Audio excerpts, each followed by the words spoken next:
ನಿರೀಕ್ಷೆಗೆ ಮೊದಲೇ ಓಟಿಟಿಗೆ ಬರ್ತಿದೆ ಸ್ವೀಟಿ ಅಭಿನಯದ ಘಾಟಿ.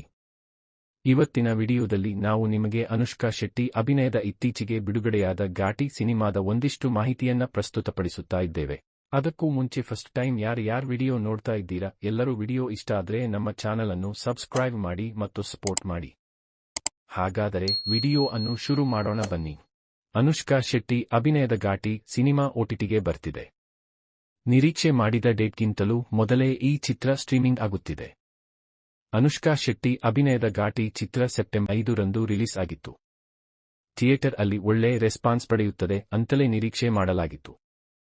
ಆದರೆ ಅದು ಆಗಲೇ ಇಲ್ಲ. ಜನಕ್ಕೆ ಈ ಚಿತ್ರ ಅಷ್ಟೇನೂ ಹಿಡಿಸಲಿಲ್ಲ. ಅಷ್ಟರಲ್ಲಿಯೇ ಈಗ ಈ ಚಿತ್ರದ ಓಟಿಟಿ ವಿಷಯ ಹೊರ ಬಂದಿದೆ. ನಿರೀಕ್ಷೆ ಮಾಡಿದ್ದ ಡೇಟ್ಗಿಂತಲೂ ಮೊದಲೇ ಈ ಸಿನಿಮಾ ಸ್ಟ್ರೀಮಿಂಗ್ ಆಗುತ್ತದೆ ಅನ್ನೋ ಸುದ್ದಿ ಹರಿದಾಡುತ್ತಿದೆ. ಘಾಟಿ ಸಿನಿಮಾದಲ್ಲಿ ಅನುಷ್ಕಾ ಜಬರ್ದಸ್ತ್ ಆಗಿಯೇ ಆಕ್ಟಿಂಗ್ ಮಾಡಿದ್ದಾರೆ. ಆಕ್ಟಿಂಗ್ ಜೊತೆಗೆ ಆಕ್ಷನ್ ಕೂಡ ಸಖತ್ ಆಗಿಯೇ ಮಾಡಿದ್ದಾರೆ. ಆದರೂ ಈ ಸಿನಿಮಾ ಜನಕ್ಕೆ ಅಷ್ಟೇನೂ ಹೆಚ್ಚು ಹಿಡಿಲಿಲ್ಲ. ಇದಕ್ಕೆ ಕಾರಣ ಸುಮಾರು ಇವೆ. ಹಾಗಾಗಿಯೇ ಸಿನಿಮಾ ಹೋಯಿತು ಅನ್ನೋರು ಇದ್ದಾರೆ ಬಿಡಿ.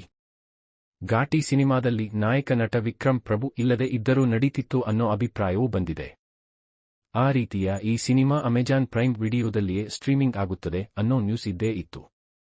ಆದರೆ ಅದು ರಿಲೀಸ್ ಆದ ಕೆಲವೇ ದಿನಗಳಲ್ಲಿಯೇ ಸ್ಟ್ರೀಮಿಂಗ್ ಆಗುತ್ತದೆ ಅನ್ನೋ ಅಂದಾಜು ಇರಲಿಲ್ಲ. ಘಾಟಿ ಸಿನಿಮಾ ಅಕ್ಟೋಬರ್ ಮೊದಲ ವಾರವೇ ಸ್ಟ್ರೀಮಿಂಗ್ ಆಗುತ್ತದೆ ಅನ್ನೋ ಸುದ್ದಿ ಇದ್ದೇ ಇದೆ. ಆದರೆ ಈಗ ಹರಿದಾಡ್ತಿರೋ ನ್ಯೂಸ್ ಬೇರೆ ಆಗಿದೆ. ಅಕ್ಟೋಬರ್ ಅಲ್ಲ, ಸೆಪ್ಟೆಂಬರ್ ತಿಂಗಳಲ್ಲಿಯೇ ಈ ಸಿನಿಮಾ ಸ್ಟ್ರೀಮಿಂಗ್ ಆಗುತ್ತದೆ ಅನ್ನೋದು ಈಗಿನ ಸುದ್ದಿಯಾಗಿದೆ. ಈ ಸೆಪ್ಟೆಂಬರ್ ಕೊನೆಯ ವಾರದಲ್ಲಿಯೇ ಈ ಚಿತ್ರ ಅಮೆಜಾನ್ ಪ್ರೈಮ್ ವಿಡಿಯೋದಲ್ಲಿ ಸ್ಟ್ರೀಮಿಂಗ್ ಆಗುತ್ತದೆ ಅನ್ನುವ ಸುದ್ದಿ ಬರ್ತಿದೆ. ಆದರೆ ಈ ಒಂದು ವಿಷಯವನ್ನ ಅಮೆಜಾನ್ ಪ್ರೈಮ್ ವಿಡಿಯೋ ಅಧಿಕೃತವಾಗಿಯೇ ಇನ್ನೂ ಹೇಳಿಕೊಂಡಿಲ್ಲ ಅಂತಲೂ ಹೇಳಬಹುದು. ಘಾಟಿ ಸಿನಿಮಾವನ್ನ ಕ್ರಿಶ್ ಜಗರ್ಲಮುಡಿ ಡೈರೆಕ್ಷನ್ ಮಾಡಿದ್ದಾರೆ.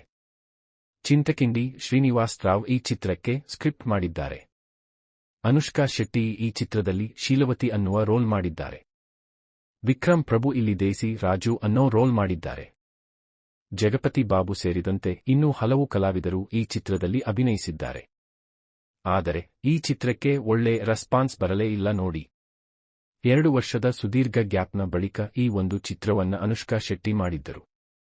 ಹಾಗಾಗಿಯೇ ಈ ಚಿತ್ರದ ಬಗ್ಗೆ ದೊಡ್ಡ ನಿರೀಕ್ಷೆ ಕೂಡ ಇತ್ತು. ಅದು ಈಗ ಸುಳ್ಳಾಗಿದೆ. ಓಟಿಟಿಯಲ್ಲಿ ಈ ಸಿನಿಮಾ ಯಾವ ರೀತಿ ಕಮಾಲ್ ಮಾಡುತ್ತದೆ ಅನ್ನುವ ಪ್ರಶ್ನೆ ಕೂಡ ಇದೆ ಅಂತಲೇ ಹೇಳಬಹುದು.